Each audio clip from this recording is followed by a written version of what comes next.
Hello दोस्तों, बगैर किसी टाइम ज़ाय किए आए हम चलते हैं 27 अमेंडमेंट में। इसको पढ़ने के बाद समझने के बाद मैं तो एक ही जुमला कहूँगा, वो ये है कि वेलकम टू पाकिस्तान। दोस्तों, मैंने इस वीडियो को स्लाइड्स में बनाया है और आपकी आसानी के लिए यूट्यूब पे पहली ऐसी वाद वीडियो है जो कि इतनी आसानी से और एक्सप्लेनेशन से 27 अमेंडमेंट को बता रही है। आइए समझते हैं कि आर्टिकल 243 की सब क्लास 5 में क्या कहा गया है। दोस्तों, इसमें एक नया ओहदा इंट्रोड्यूस करवाया गया है जिसको हम कहते हैं चीफ ऑफ डिफेंस फोर्सेस। यानी कि ये इस वजह से इंट्रोड्यूस करवाया गया, इससे पहले का जो ओहदा हमारे पास था 1973 की कॉन्स्टिट्यूशन में जॉइंट चीफ ऑफ स्टाफ का, वो बिल्कुल ख़त्म कर दिया गया है।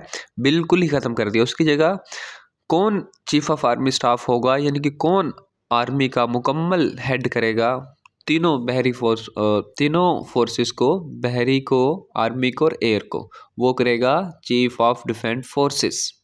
तो ये इसकी सब क्लास 5 है आर्टिकल 243 की। अच्छा, सब क्लास 4 जो है ये इंतहाई ही इंटरेस्टिंग है। इसमें ये बात की गई है कि इनकी अपॉइंटमेंट कैसे होगी, ये जितने भी सर्विसेज के चीफ्स हैं। बात ए में बात ये बयान की गई है कि प्रेसिडेंट अपॉइंट करेगा on the advice of prime minister.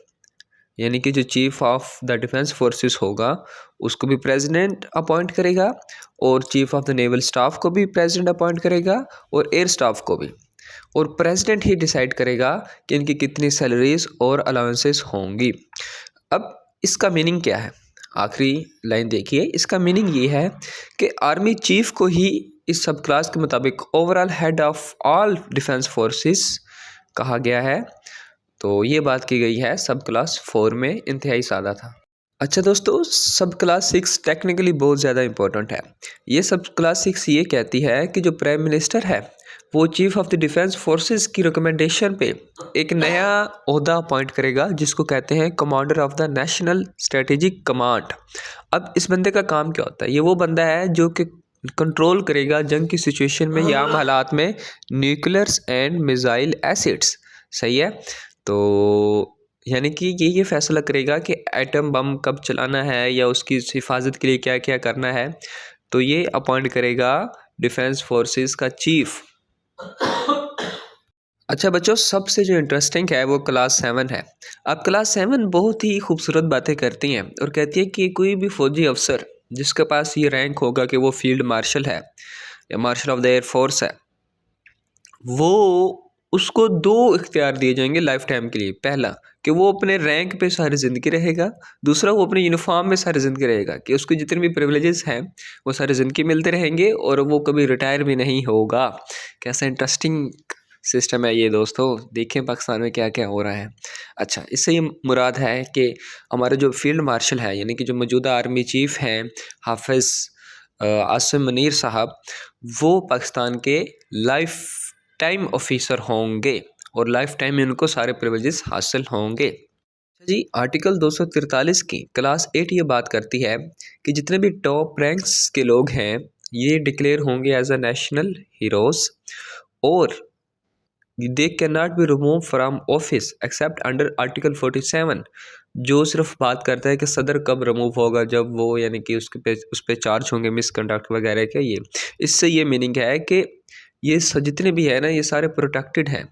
मतलब आर्मी चीफ या ये वो सारे और होते दौरान वो रिमूव नहीं किए जा सकते, सिर्फ अपना प्रेसिडेंट को रिमूव करने का ऑप्शन दिया गया है, वो भी उस सूरत हाल में आर्टिकल 47 में जब वो चार्ज ऑफ मिसकंडक्ट होगा।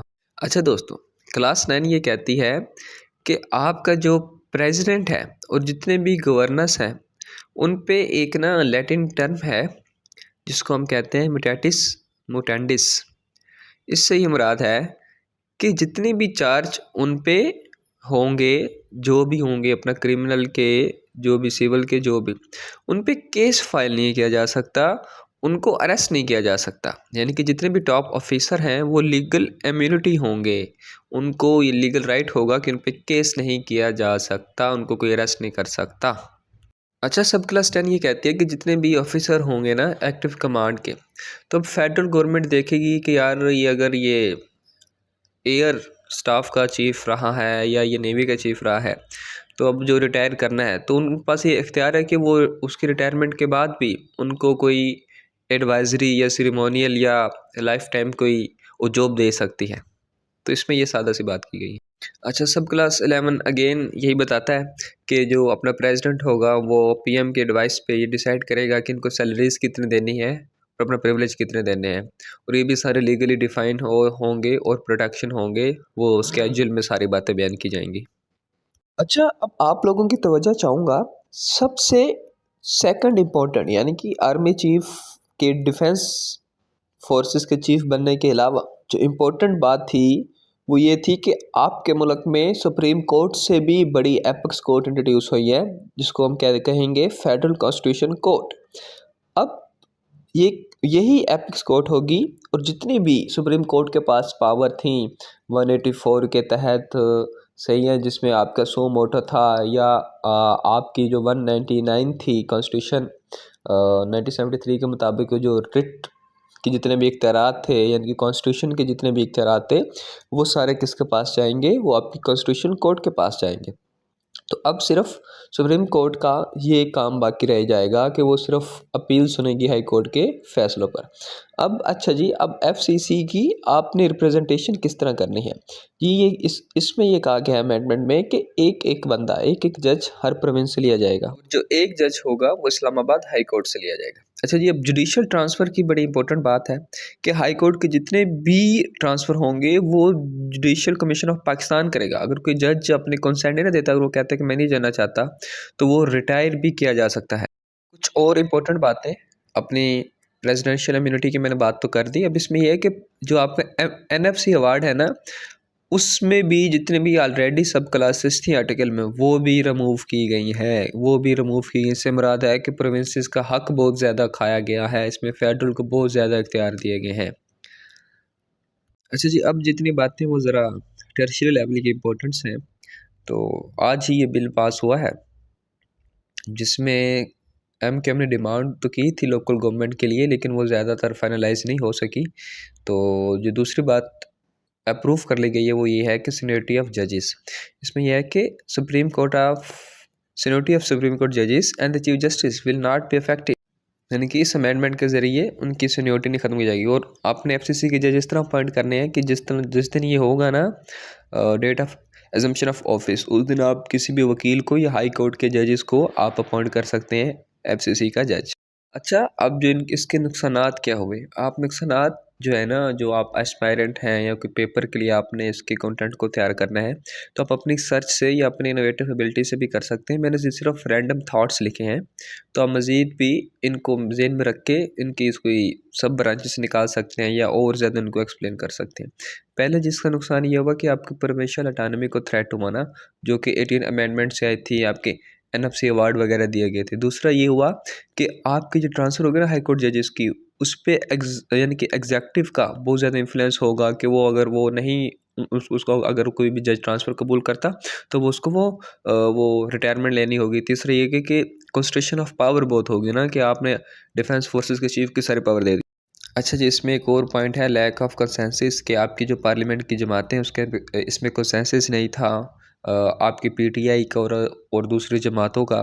दूसरा यह है कि पोटेंशियल फॉर पोलिटिसाइजेशन, इससे मुराद है कि आपने बैलेंस ऑफ पावर यानी कि सेपरेशन ऑफ पावर को भी ख़त्म कर दिया। वो जो असूल था, जो कि सोशल कॉन्ट्रैक्ट थ्योरी थी कि भाई जिसमें आपने तीनों को अलग-अलग इख्तियार देने होते, इस तरह आप जुडिशरी की इंडिपेंडेंस को ख़त्म करके सारी एग्जेक्टिव की पावर को, जो कि पॉलिटिकल पार्टीज़ पे बहुत ज़्यादा कर दिया आपने। अच्छा दोस्तों, जब भी आप बतौर वकील या एक रीडर आप बात समझ रहे हो, तो आपको उस चीज़ के फ़ायदे भी देखने पड़ते हैं। ये ऊपर ना कौन सी गलती से लिखा गया, टाइपिंग मिस्टेक है, ये प्रोस है, यानी कि इसके फ़ायदे क्या हैं, तो आपको वो भी देखने चाहिए। क्योंकि अगर आप एक राइटर हैं या एक स्टूडेंट हैं, तो ये भी आपको टॉपिक आ सकता है। अब इसका फ़ायदा पहला क्या हुआ, पहला ये है कि यार देखो, मिलियंस ऑफ केसेस हमारे पेंडिंग हैं सुप्रीम कोर्ट में, जो कि सिर्फ आपके कॉन्स्टिट्यूशनल केसेस की वजह से बाकी केसेस नहीं सुने जाते। तो पहले होगा कि जुडिशरी में बड़ी ज़्यादा एफिशिएंसी आएगी। दूसरा होगा कि एक यूनिफॉर्म जुडिशल सिस्टम होगा, हर सूबे से एफसीसी में एक रिप्रेजेंटेशन होगी, एक जज होगा, तो आपका मैकेनिज्म बहुत अच्छा होगा, एडमिनिस्ट्रेशन बड़ी अच्छी होगी। तीसरा फ़ायदा यह है कि यार आपका नेशनल सिक्योरिटी का बड़ा मसला है। आपका जियोपॉलिटिकल एरिना जो है ना बड़ा डेंजरस है। एक तरफ आपके पास अफगानिस्तान है, इंडिया के साथ हाल ही इतने मामला ख़राब हुए हैं, तो आपको अपनी सिक्योरिटी स्ट्रॉन्ग करनी थी, जिस वजह से आपकी ज़रूरत पेश आई कि आपने डिफेंस ऑफ फोर्सेस का अहदा इंट्रोड्यूस करवाया। चौथा ये कि गवर्नमेंट रिफॉर्म्स, देखें जी फेडरेशन हमारे मुल्क में है, तो क्यों ना फेडरेशन को और इम्प्रूव किया जाए ताकि फेडरेशन अपनी जो है ना अपने रूल्स को अप्लाई कर सके, क्योंकि सूबे तो बड़ी ज़्यादा मनमानी करते हैं, जिस वजह से सूबे के हालात बड़े ख़राब हैं। मिसाल के तौर पर आप सिंध की सिचुएशन देख सकते हो, आप साउथ पंजाब की सिचुएशन देख सकते हो, यानी कि आपको गवर्नेंस की रिफॉर्म्स होंगी। और आखिरी जो पॉइंट है वो ये है कि यार पॉलिटिकल कंप्रोमाइज़ आपकी पार्टीज़ के दरमियान बड़ा एक कंसेंसस था। और ये दोस्तों मेरा फ़ायदा नुकसान बताने का ये मकसद था कि यार इस अमेंडमेंट के दोनों पहलू देखे जा सकते हैं और दोनों पे बहसें की जा सकती हैं। तो आप अपनी राय कमेंट में ज़रूर दें और मेरे चैनल को लाजमी सब्सक्राइब करें। हमने बड़ी मेहनत से ये वीडियो बनाई है, स्लाइड्स बनाना और सारी चीज़ें। आप लोगों के ताउन का बहुत शुक्रिया।